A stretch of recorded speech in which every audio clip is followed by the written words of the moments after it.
Oggi siamo qui in compagnia della nostra dottoressa, la nutrizionista Giulia Pera. Dottoressa, bentrovata. Ciao Desiree, grazie. Allora, oggi abbiamo preparato il cavolo in tutti i modi, tantissime ricette con questo alimento che è un alleato indispensabile della nostra salute, possiamo dirlo, dottoressa?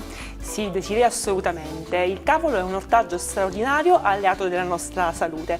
Appartiene alla famiglia delle crucifere, quindi la stessa famiglia di cavoli, cavolfiori e broccoli. Ha straordinarie proprietà.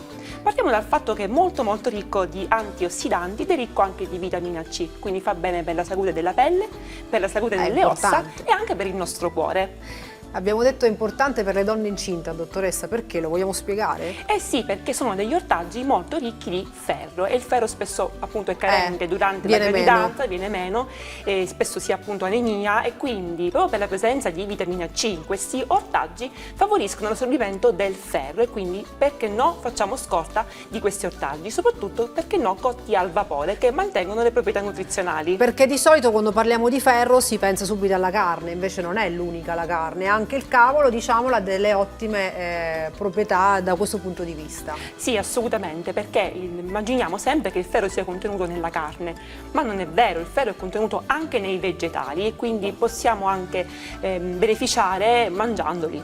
Dottoressa, che devo dire? I suoi consigli sono delle perle di saggezza, quindi ci vediamo alla prossima puntata e vediamo che cosa le proporremo. Alla Grazie. prossima, grazie.